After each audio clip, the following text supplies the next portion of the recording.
Welcome back to Gooner Fanzine TV, something I've not said for a long time, but very happy to be saying it again. We're here to talk about Project Restart and the looming Arsenal's first fixture against Manchester City, joined by the usual crew of Serge. Give us a little hello so people know your voice. Hello. Dan. Hello. Glen. Hello. And Layth. Layth 29. Hello. He's better known. Jump straight in with Layth. What are you expecting from what is going to be a really bizarre viewing experience at the Etihad?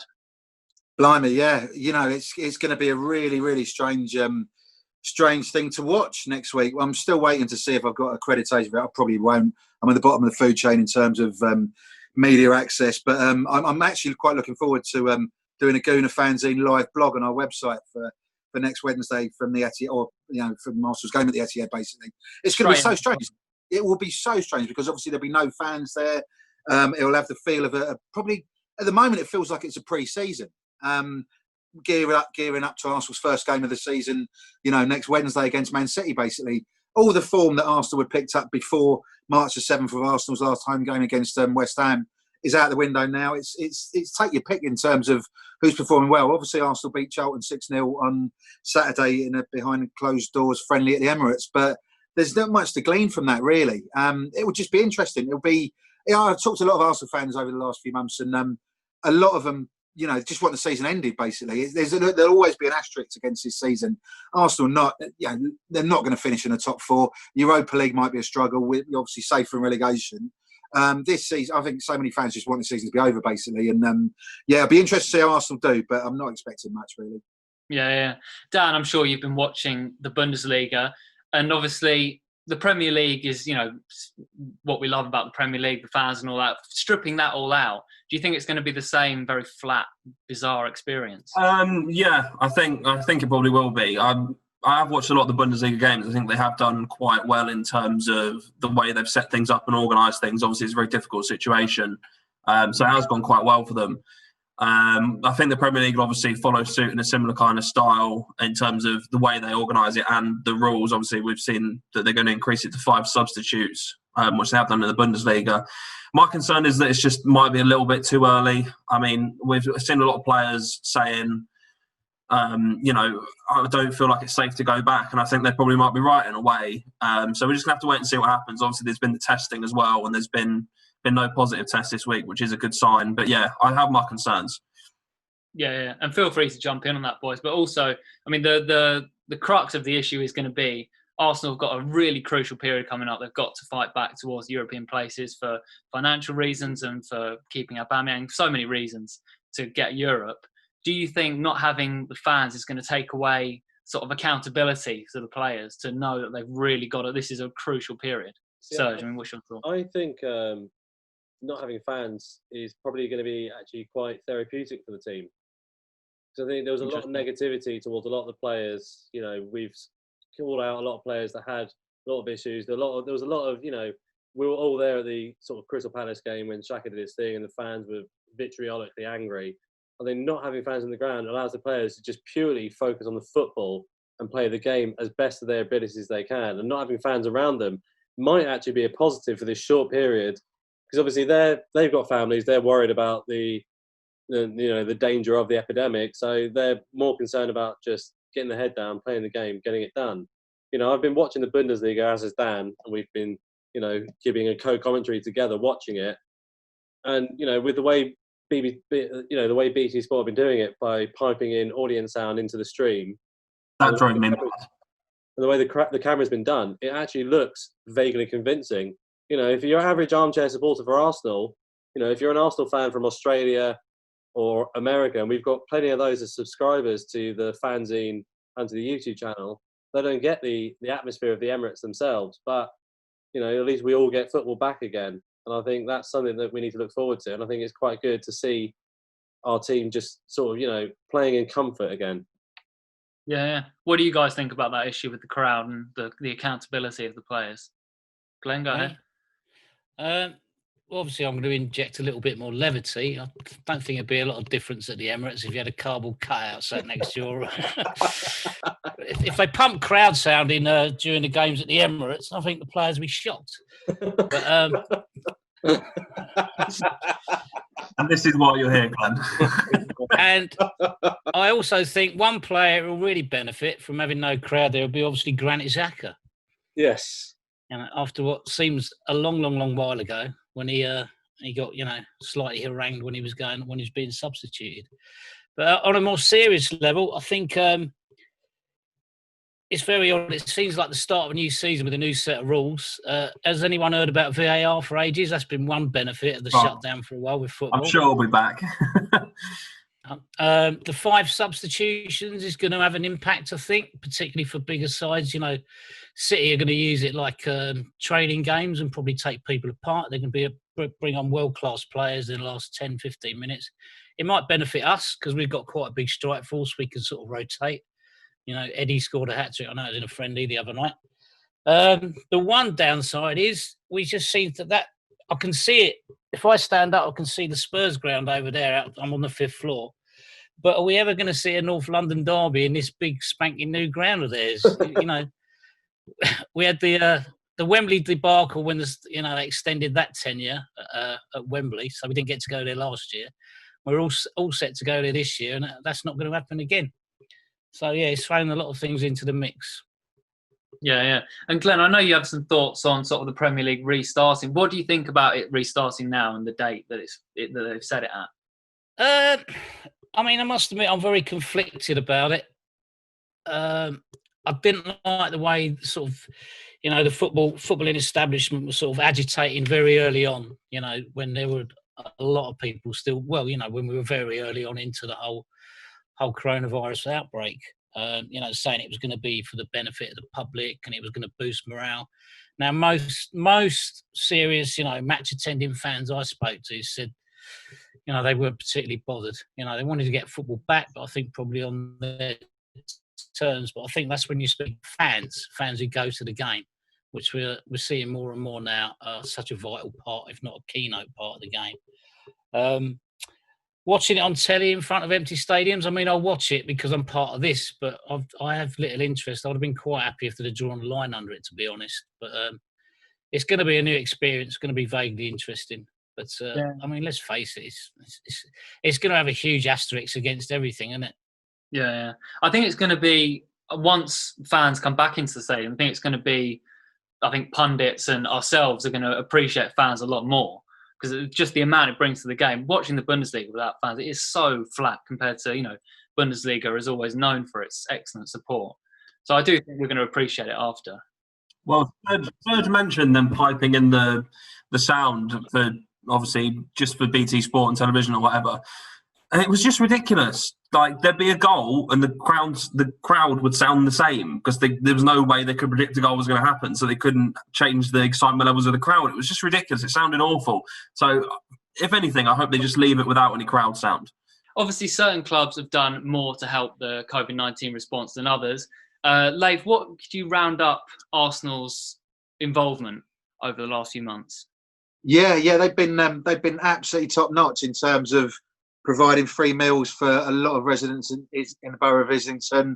They've also boosted the NHS with cash donations and support as well, real practical support in terms of offering vehicles for NHS workers and key workers to use during the pandemic as well. And they've just done so many things. They've been so proactive on top of the sort of headline thing, which is obviously refusal of the club to furlough staff. I did an exclusive for the Gooner on, how the staff felt about that, and they were absolutely delighted. It went across.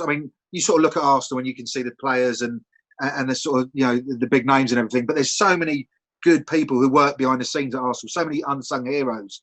And the fact they weren't, they just didn't have to face the worry of being furloughed was absolutely fantastic. It was it was more than a gesture from Arsenal. It was a real concrete sign of intent that, that they were going to respect everything that was going on, basically, and they were going to support, the lesser paid members of the club, basically. I thought that was absolutely fantastic. Certainly in terms of, what our neighbours up the road in N17 did and then didn't do because of public opinion. Basically, Arsenal have always had the principles. They've always been straight down the middle with this. They've always said no, we're not going to furlough, and more power to them. Basically, it was a really tremendous thing to do.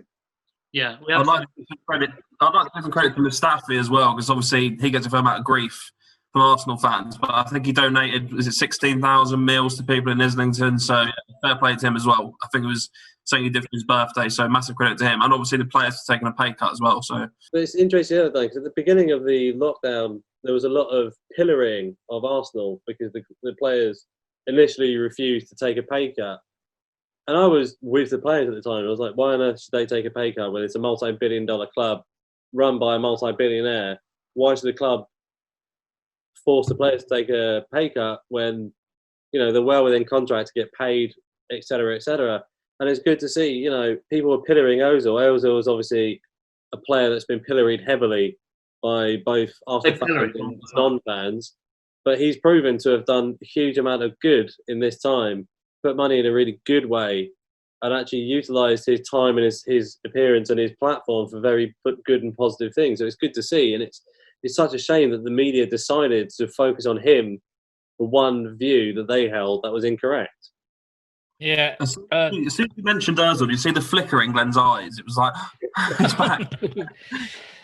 Yeah, so as you said, Serge, about Ozil being pilloried, I don't know if you all heard. You lot are more engaged and more up to date with it. But I thought his agent spoke very eloquently. The reasons why he may have delayed and may have hesitated about taking a pay cut. There was a lot more to it. I just think a lot of the players just wanted to sort of get an even playing field and see how much the board were going to be doing. To make sure exactly where that money that was creamed off from them taking a pay cut, where it was going, whether it was going to be going to staff and stop them getting furloughed and stuff. I can't remember which order it came in. And, Bellerin, top man and stuff, but he was a bit of a lamb to the slaughter, I thought, sort of being sent forward to negotiate all this stuff and come back to the players. I mean, he's a young man, very intelligent man, but that's not really his job, is it? But, all in all, I think as a club, they've handled themselves pretty well. Liverpool sort of did an about face. Earlier on, Layth mentioned Spurs. With the season ticket in and stuff, they've given us the option to get our cash back for the remaining games or extend that to credits. You wouldn't want to be a Sunderland fan, would you? What they've done with, yes, you can watch the live feed with the rest of your season ticket. Thanks.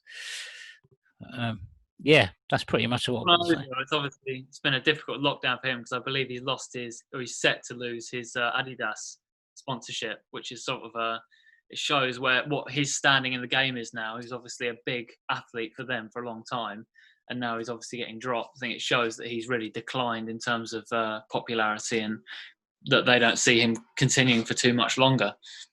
I've got to say, I'm in two minds about Ozil and that pay cut because Glen obviously, touched on it. And, if I was Ozil, I'd be like, well, why am I giving my money up to a billionaire who's worth £7-8 billion and his wife's probably earned, worth double that basically.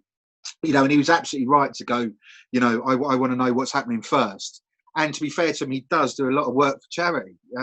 Some of it's publicised, some of it's not. He's provided food for underprivileged kids in Turkey and places like that. He's done a lot of work besides that as well. So on one hand, you can say, he's absolutely deserved to question where every penny of his wages are going, basically. It's not his fault he's on 350 grand a week.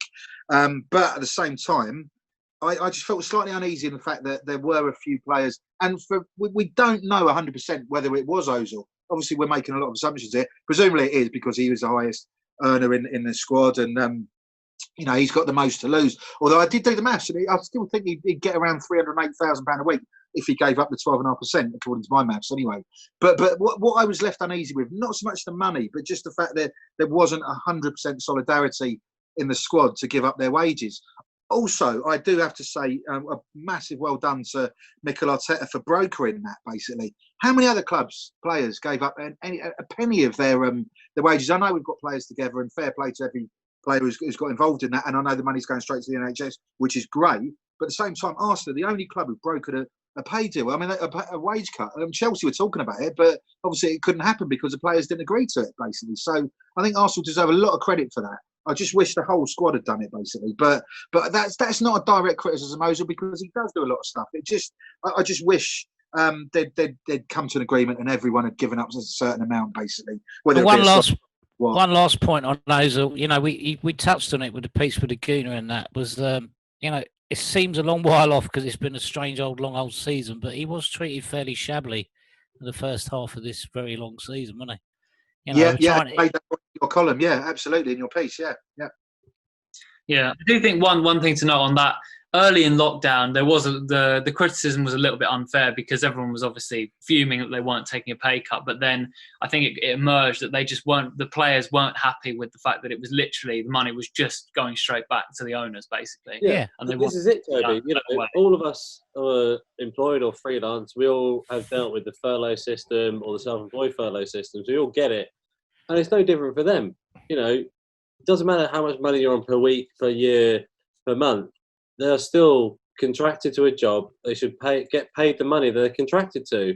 Just because we're not getting paid as much as them doesn't mean that they don't have the right to earn the money that they've signed to be contracted to. And it's outrageous to assume, oh, you're rich, so therefore, no, you shouldn't have any of your money. That's not how contracts work. They're contractually employed. And thankfully, the FA are now discussing sort of the idea of furthering a contract to sort of, you know, end of people's contracts like that. It's important to remember these are people at the end of the day. They're not just sports stars on a pedestal. They are people. We have to treat them as such and think, you know, they still need to earn the money they do, because Ozil spends far more on his charitable concerns than a lot of other players. You know, players don't come out and say, oh, I do this, I buy meals for Extra and then.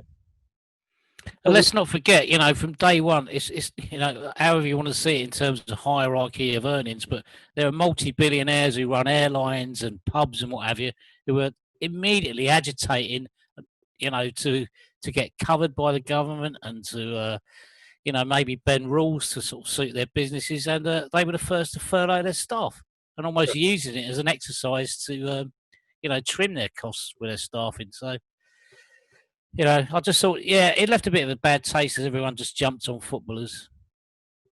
Yeah, definitely. Interesting stuff, boys. Moving on to something future on field. I think it's quite interesting to look at certain clubs are going to benefit actually from this than others. You know, obviously Spurs are going to have Harry Kane come back, whereas he would have been available later in the season, which is going to be a boost to them. How do you think Arsenal are going to be affected on the field? Is it going to be a negative thing? Because obviously we had a little bit of form before. I think but for me, I think it's, well, as a quick aside, Jack Wilshere's once again fit to play football again, which I think we're all happy to see. I think, you know, he might play for a different club, but it's nice to see the fact he's fit to play football again after what has been horrendous series of injuries. So I think we're all happy to see that.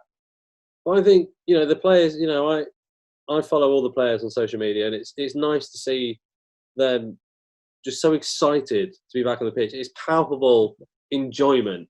I mean, even Granit Xhaka, the man who had a lot of words to say to Arsenal fans, he's now saying it's not the same, but it's still great to be back on the pitch. It's still great to be back at the Emirates. I think a lot of the players have shown a lot of enjoyment. You know, you saw that 6-0 against Charlton.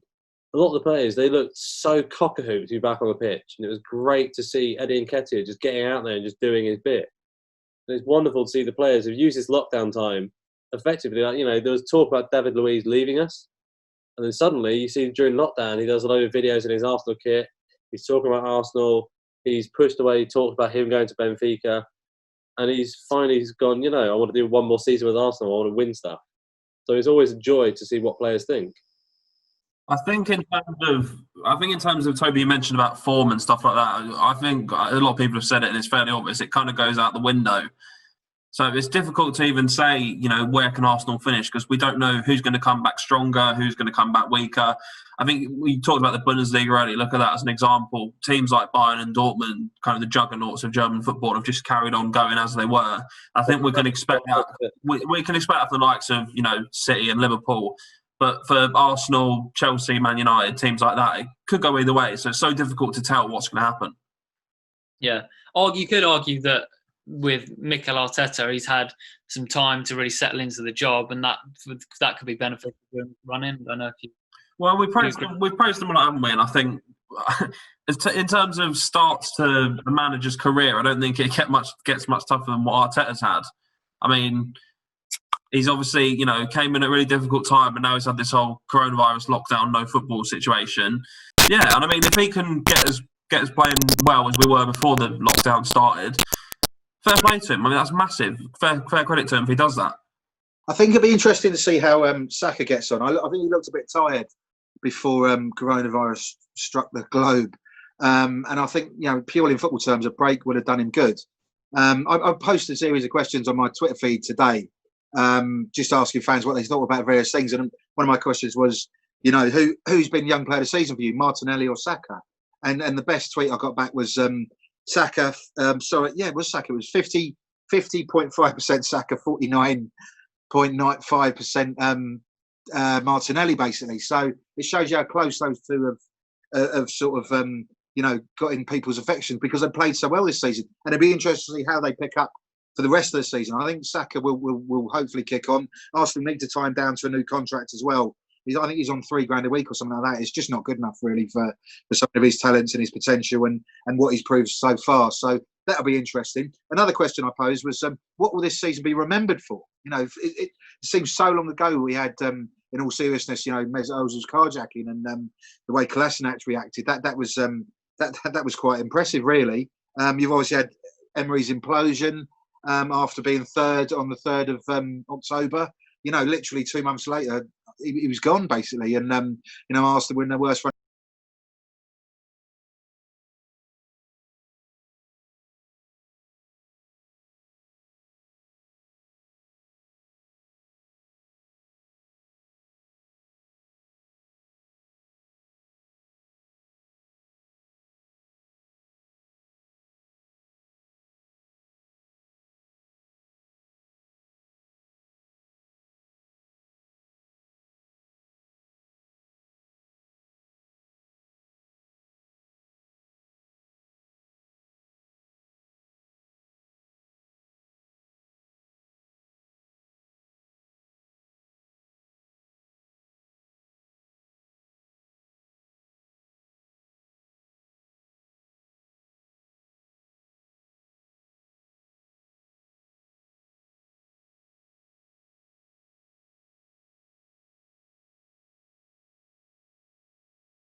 Well, that's another question, actually, that was posited by a lot of the media, which was against the Premier League being started, was the idea that fans would congregate around stadiums.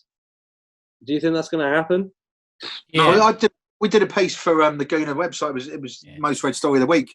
Sadiq Khan, Mayor of London, basically expressed concerns that COVID-19 could spread by fans congregating outside Spurs' new ground for the North London derby later this summer, basically. A lot of people had their say on Twitter and stuff. I don't think that's going to happen. I think people are far more responsible than that, certainly. What was the general sort of consensus on Twitter? There was a lot of hate for the Mayor of London, basically, and not much coherent discussion about whether fans would turn up. I don't think fans will turn up. I mean, you're tarring fans with a massively generalised brush to say they're all going to turn up. I don't think they will. And I think that we it's far too serious for fans to turn up, and I don't think they will. Basically, but you're talking about people who've been going out having barbecues and drinking in parks during lockdown. I don't think they're going to turn up in their thousands, but I guarantee you there will be people pitching up at every ground.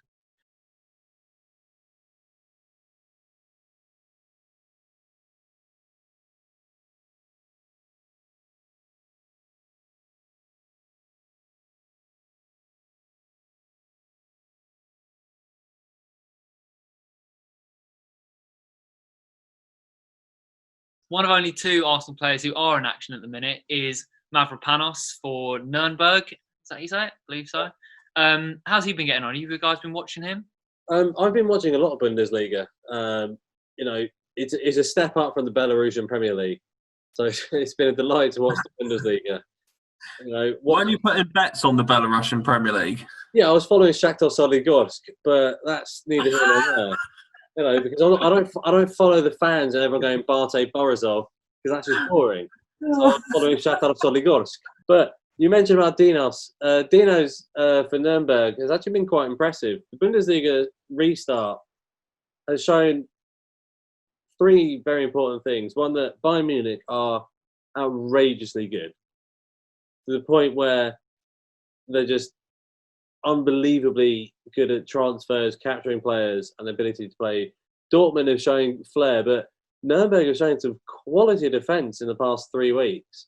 And Mavropanos has been very impressive in the centre of that defence, and he's actually played surprisingly well. He's not played every minute of every game, but it's been good to see him back and good to see him actually enjoying football. He's actually finally getting week in, week out football, and I think it's a great sign for Arsenal when he comes back to us. Hopefully, depending on when the end of the season is kind of organised, when he comes back to us, I think it'd be quite handy, because we've kind of been missing a solid, proper defender, because David Luiz doesn't really cut the cheese. The only issue I have is that he's been playing well in the German second division, which compared to the level that he'd be required to play in the Premier League is nowhere near. That is my only concern. I've got to say, I've been talking to people close to him over the last couple of days, and we did a story on a Gooner yesterday, which is our most read story by far. And he's basically he's attracted the interest of really big clubs in Germany through his appearances in Bundesliga 2. So the feeling in Germany is certainly that he's got enough in his locker to play at the top flight over there. The feeling is that Mavropanos does want to play for Arsenal still. He's more than happy to come back and battle for his place. It's just whether he can persuade Mikel Arteta that he's a good long-term option. Me and Dan were actually at his debut, his under-23s debut, a night in Meadow Park a couple of years ago. I think Arsenal under-23s beat Man United under-23s 4-0 that night.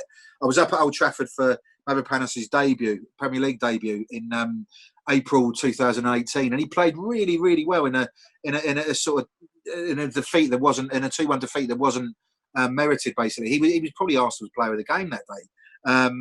And he just needs a run of form, and he needs to stay fit. Injuries have hampered his progress over the last couple of years, but he's certainly pulling up a lot of trees in Germany, as you all say, and long may it continue. Basically, Glen, we've been looking forward to your notes for a long time. We're missing it. What have you got for us? Well, not really that many, to be honest, because it's all going to get kind of political, which I don't really think is the right platform for it. I think, we've been going through 2 months of struggle with a lot of serious things going on, as we know.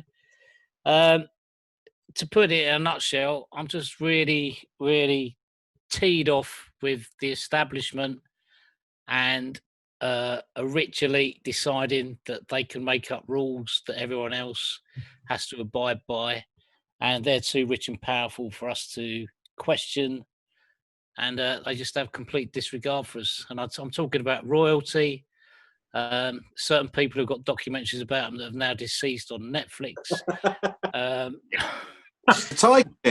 Tiger King, yeah, he's not dead. No, I'm talking about we know somebody who shares a name with the manager of the Beatles. That is niche knowledge. That is very niche. If anyone understood that reference, please put it in the comments below. But yeah, I'm just, we thought the political situation before we went into lockdown was depressing, and now, you know, America is burning. It's all very serious. So I think it's a bit trite of me to sit here and moan about, oh, you know. I'll tell you one thing that happened during lockdown. There was no delivery vans out here for 2 months. Well, Glen, it's funny you mention about delivery vans. I've had a nightmare with delivery vans. Our neighbours next door seemingly put their address in wrong to their Tesco's online delivery. So every time they get a Tesco's delivery, it knocks at my front door. I'm like, no. Yeah, so what have you taken out there? Yeah, do you know I class that as such free food? No, I'm like, no, it's not us. They went, yeah, but this is your postcode. I went, it's a very large postcode. It's them next door because she does it every other week. And then yesterday, there was a Domino's delivery, and the temptation to go, cheers, mate, was so strong. I took a Domino's delivery once. I'm not ashamed to admit it. It wasn't mine, but I did take it. Life is hard in Stevenage. I was actually in Surrey at university, so yeah, it was much needed. You know what being a university student is like. Free pizza doesn't come around very often. Did you not sort of like rummage through their delivery and sort of like sneer at the quality of the produce that they'd bought or anything like that? Or? No, I'm pretty sure it was envy. Everything's Tesco's finest. No, Glen, I was socially aware and stayed the 2 meters distance from the delivery driver. I told him in no uncertain terms, it's next door, pal. You stayed 2 meters from the delivery driver as you took all of your neighbours shopping. No.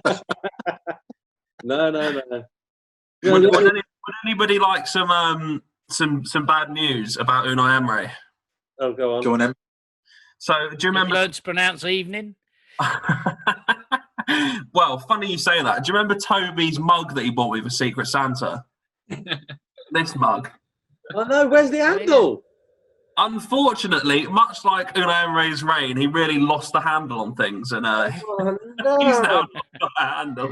He may have fallen from a cupboard a fair distance, and yeah, the handle broke off. So, Toby, I'm really sorry. Well, at least it lasted longer than. At least it survived longer than Layth steak slices. I can't believe I got steak slices for Secret Santa. That was just ridiculous. I can't believe I can't believe you searched your own book. You didn't even sign it, even you. I've got the actual book. The joy that is. It probably tastes better than those steak slices. I'll give it. The joy of Layth's writing. Huge guy. Did I sign it? No, of course you didn't. No, you didn't. And you know what the annoying thing is, Layth? I've got 3 of these. You only signed 1. I'll tell you what, pop in a goal letter show next time and I'll sign it for you. Pop in. I work there, Layth. I'll be there. Oh. The one thing on my notes, actually, before we went into lockdown, well, 2 things. I'm very glad that I had so much peer pressure to get a smartphone because even I would have been lost without that during lockdown. Hey. So thumbs up on that. But secondly, I had 2 pairs of, you know, they always encourage you at Specsavers, get 2 pairs of glasses because you never know when you can need the other pair. So I've had 2 pairs of glasses, one that remained untouched for about 7 years. And I broke both of them in the space of a week. So I'm wearing a pair out bloody Poundland. How'd you manage to break? Well, I tried to tighten one pair up just by bending them slightly, and I had 2 monocles after I did that. So Glen, what happened to your Dennis? Have you not got a pair of Dennis Taylors? Sort of the upside down. Only when I'm playing pool, mate. Don't worry about that. And the second pair, I just dropped on the floor and a screw came out. Try finding a tiny screw that's under the sofa when you got no glasses. Yeah, rummaging through biscuit wrappers, all sorts, trying to find this screw. Toenails, dust, breadcrumbs. The Ozil fanzine fan book. Oh, yeah. Yeah. Oh, Layth's 50 greatest games under Arsene Wenger. That's the one. Have you read it? I'll sign it with you. Yeah, that was a bit terrible. Yeah. We need to talk about Layth, for some reason you've decided to change your Twitter profile picture. Yes. Why? Why? No, and why is no that secret your start. facing? new season, new start. Really, I just thought, yeah, very well, very observant, young Toby. Yeah, black and white. The actual bio one is of me during Beast from the East in the Arsenal press box. It was so cold.